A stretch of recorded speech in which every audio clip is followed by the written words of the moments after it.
Good afternoon, Packers fans. Aaron Nagler here with your Packers Daily Chat, coming to you live on the Cheesehead TV social channels. It is Tuesday. Do you know where your starting quarterback is? That's right. He's still in limbo, despite rumors to the contrary. No forward movement on this trade that sits in the ether and haunts us like a specter waiting to pounce at any moment. We await word from the Jets and the Packers when it comes to anything having to do with Aaron Rodgers. So, in the meantime, let's talk about the Cheesehead TV 2023 Draft Guide, which dropped last night. I'm not going to say too much about it other than to tell you people that it is amazing. You know how you know it's amazing? Because I have very little to do with it. So many amazing writers, analysts, people, editors, everybody contributing to this thing. James, our designer. I have such little involvement in it, which means it's probably the greatest piece of content that we produce year in and year out for that reason alone. I cannot express how unique this draft guide is. There are a ton of draft guides available to you on the market, on the open market, so to speak. All of them done by really talented people. But this draft guide in particular is unique in the sense that for the last 13 years, we have produced a draft guide at Cheesehead TV that is specific to the Green Bay Packers. We look at these players, these prospects, and try to figure out how they fit within what the Packers like to do. So I know it is the one piece of content every year that we charge for. Everything else at Cheesehead TV, the content is almost all free. But this, basically every year we try to break even with what we bring in to pay the people that contribute, who work their asses off to bring you this amazing draft guide year in and year out. If you'd like to purchase it, you can take a look in the description of this video. There is a link to do so. You can also go to cheeseheadtv.com and read Al's write-up on the draft guide. You also get a sample of last year's draft guide, so you can take a look and say, oh, what is this thing? What am I getting into? What is involved? And how is it laid out? And all of those kind of questions you have answered there by Al in his post, and you get a taste of what it looks like. You want this. You'll want it for the next month as you get ready for the draft. You'll want it over draft weekend as the draft is taking place. Again, I cannot express how awesome this piece of content is that we produce every year. And what makes it so fantastic is that I am minimally involved.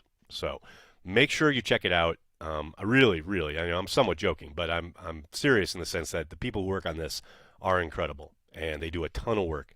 And it's not just like rankings and draft analysis, although there is a ton of that.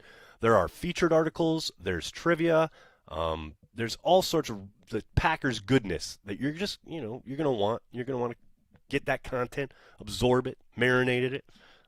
I will say, Dara's write-up on the Packers defense and Joe Barry is worth the price of admission alone. I absolutely adored his piece.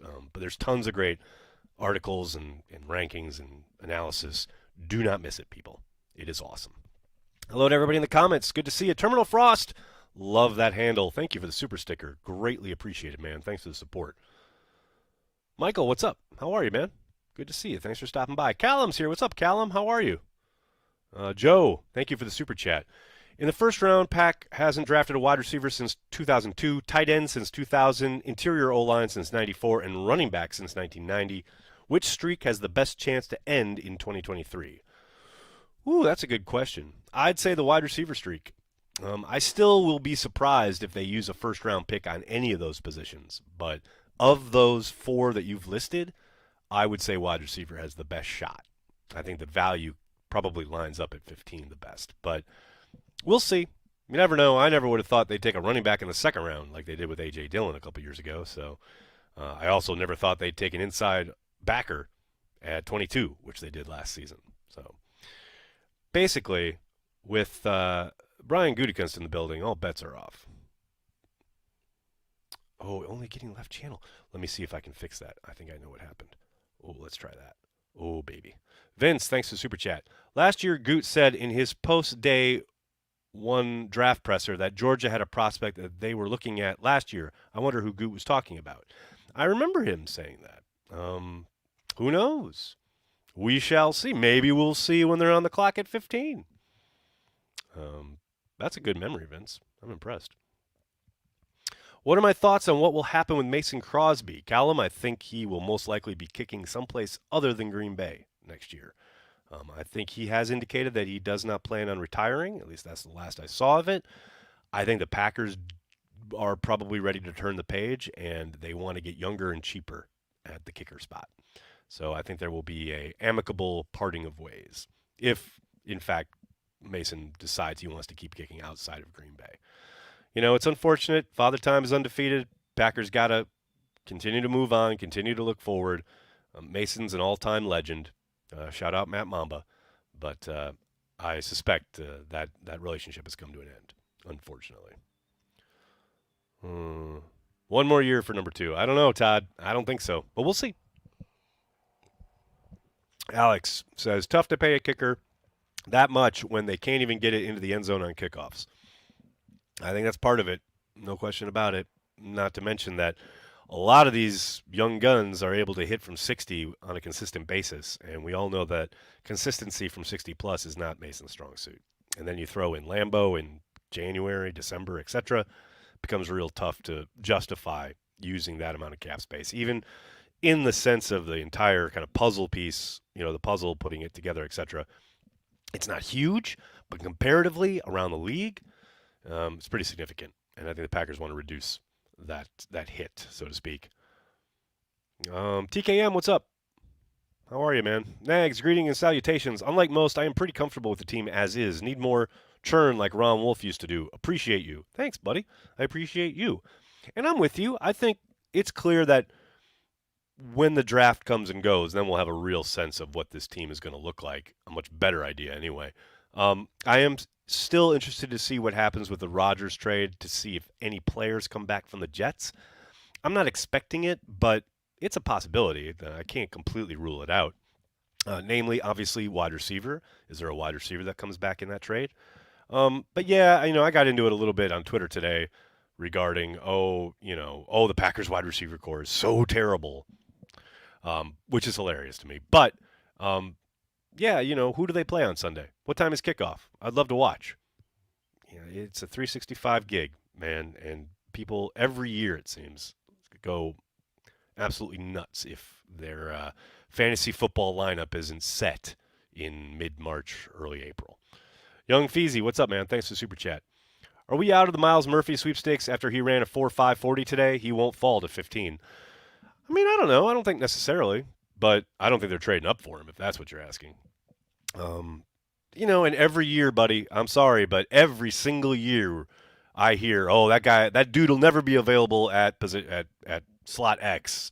And every year dudes fall. You never know. You never know how that top part of the draft is going to go, how the quarterbacks going, obviously early in this draft, are going to affect what people do just behind them. Anything is possible. Anything is possible. But, I know we've had 2 mocks now. We had Bucky Brooks, and then there was a mock today. Oh, Todd McShay's mock. They both have Miles Murphy going to the Packers at 15. So you never know how it's going to fall. And I understand, yes, the 4.5 certainly will pique some interest, so to speak, but I don't think it's going to completely change where people have him on their board. I think most people at this point probably have a good idea, and their boards are set. But yeah, you never know. We'll see if it takes him out of the running, so to speak. TKM, thanks for the super chat. Speaking of Mason Crosby, does anyone realize, I think, that he is the last player from the Super Bowl team, Pappies? No, you are not the only player person to realize that. We talked about it last week, right here on Packers Daily. At some point, though, you got to turn that page. That Super Bowl was over a decade ago. Patrick, any truth to San Francisco sniffing after Aaron? I doubt it, but never say never. San Francisco did call about Aaron Rodgers 2 years ago, or 3 years ago, I guess now.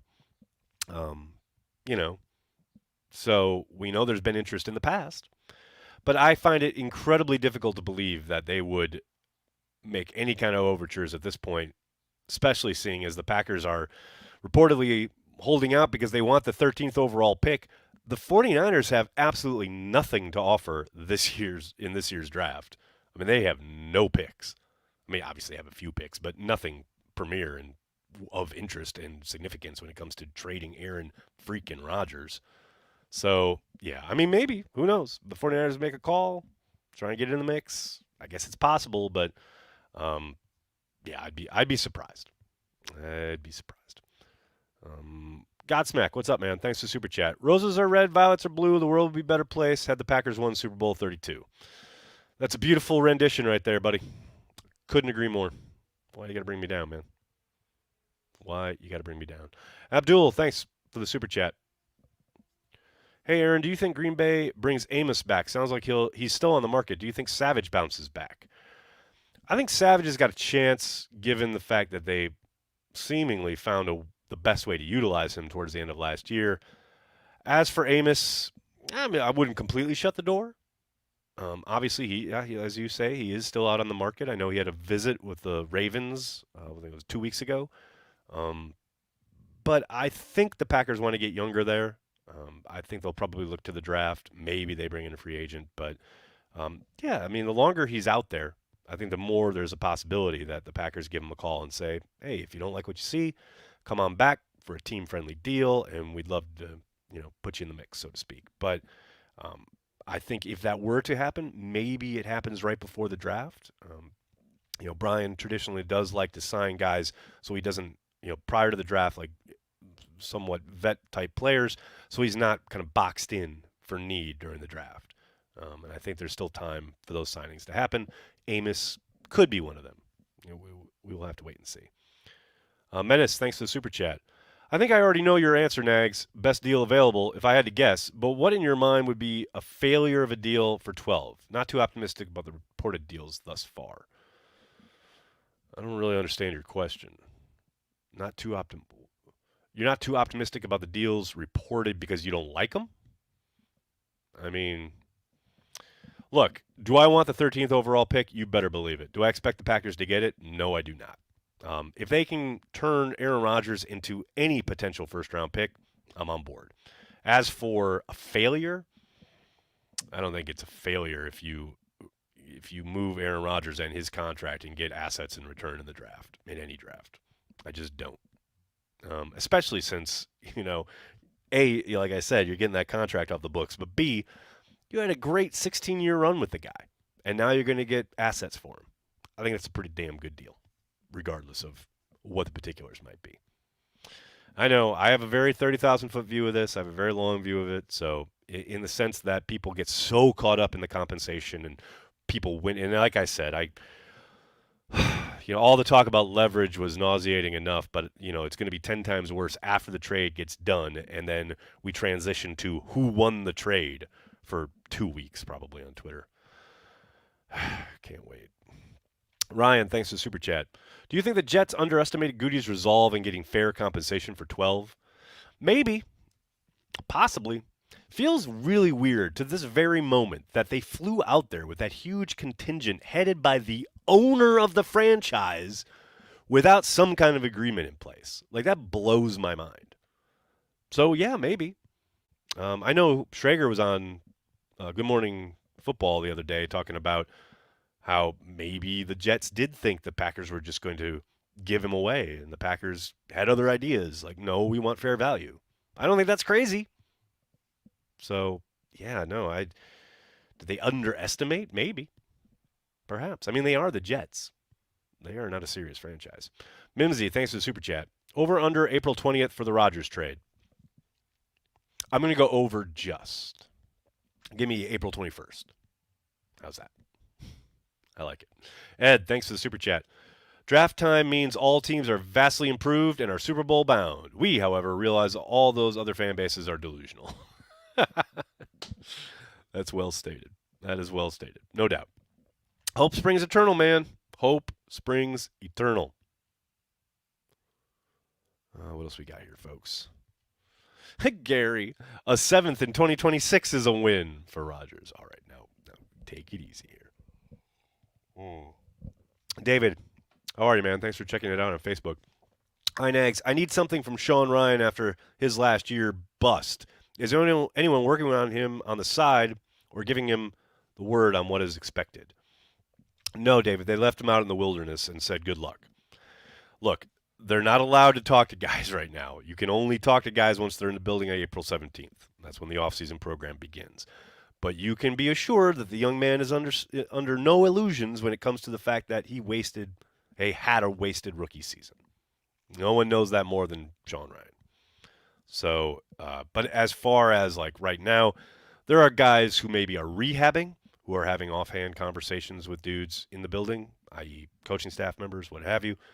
But people who are working out on their own, as Ryan most likely is out in California, they're not allowed to be in touch with the coaching staff and things like that. Now, come April 17th, you can rest assured that, yes, the young man will undoubtedly be given everything he needs to try to take advantage of his position.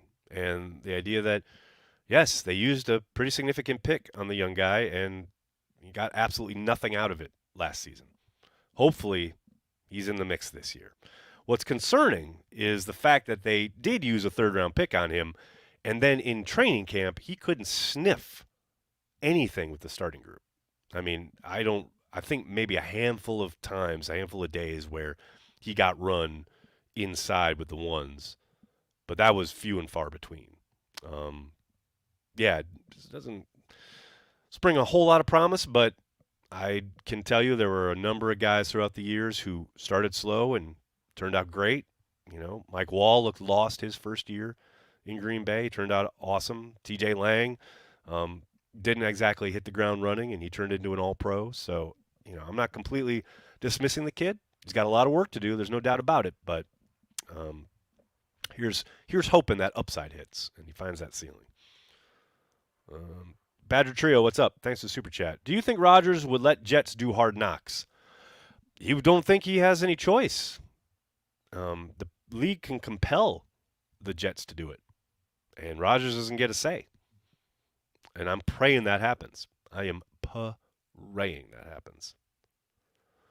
Oh, Callum, what are my thoughts on Potter leaving Chelsea Football Club? I mean, felt inevitable, right?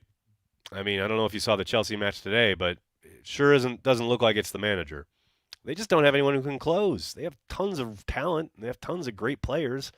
They even have like what looks like cohesion and an ability to play together. It's just they have nobody on top who knows how to score, who knows how to fucking finish. I mean, to this day, I miss Diego Costa. Bring me Diego Costa. I miss him so much. The Big B is here.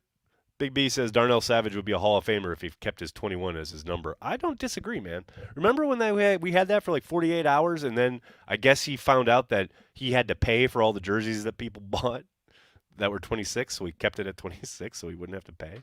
Come on, man. We need to go back to 21, dude. Let me see. Who do I think is going to make a big second-year jump? Ooh, good question, Oren. Samori Toure. If for no other reason that I think he got so little opportunity last year, and I think there will be opportunity aplenty for him this offseason. That should allow him to maybe open some eyes, hit the ground running, and hopefully contribute from the jump. Because I think he did everything that was asked of him last year. There was just precious little opportunity for him to be productive. Obviously you really hope that Devontae Wyatt takes a significant jump. You certainly saw the promise when he finally got on the field in any kind of regular fashion last year. I think there's a lot of guys in that rookie class who could make a jump, surprise you, etc. But I think Samori Toure is probably your leader in the clubhouse for a guy who can take the biggest jump, only because I think he just needs opportunities. I don't think there's any doubt about his ability. But we'll see. You never really know until the guys get back in the building and start working and start, hitting the practice field. We'll see. We'll see. But yes, that's the one. That's the guy I'm hoping for. What do I think Bisaccia's extra duties will include in 2023? That's a really good question. I don't know. That's a great question for Matt. If I recall, he touched on it a little bit at the owners' meetings, but most likely somewhat administrative. Maybe a little bit more to do on the field as well during practices and things of that nature. But I'm fascinated to see how it plays out in training camp. See, how much he's with special teams or communicating with the entire team. Because Matt's been open about the fact that this guy should have a head coaching job somewhere. I don't think anybody in the building is under any illusions that he's going to be around long term. I think there's a good chance he's going to get a head coaching gig eventually here in the next couple of years. Peter, thanks for the super chat. When does the schedule come out? Good question. No official word yet. You know, back in the day, they always used to have it just before the draft. Now they've elongated it. They've been putting it into May. The ever-growing quest to try and make sure that they're in the headlines as many weeks and months as possible. So I would suspect probably the week or 2 weeks after the draft, I would look for some kind of schedule announcement or announcement from the league that, they're having a schedule release day on the NFL Network, etc. That's all coming, no doubt about it. Bisaccia is already assistant GM. Joe, you ain't kidding. You are not kidding. All right, everybody, I have to get going. I can't thank you enough for hanging out, talking Packers each and every day, Monday through Friday, right here on the Cheesehead TV social channels. Please do me a monster favor. Hit like on the video. Subscribe to the channel. And don't forget, down below, there is a link where you can buy the Cheesehead TV 2023 Draft Guide. It is now out and available, ready for you. Get boned up on the draft before the 27th. All the info you need right there at your fingertips. Thanks a lot, everybody. Like I said, please hit like, hit subscribe, tell your friends, tell your family. Cheesehead TV. We are devoted to Green Bay Packers fans worldwide. Thanks a lot, everybody. Have a great night. Go Pack Go.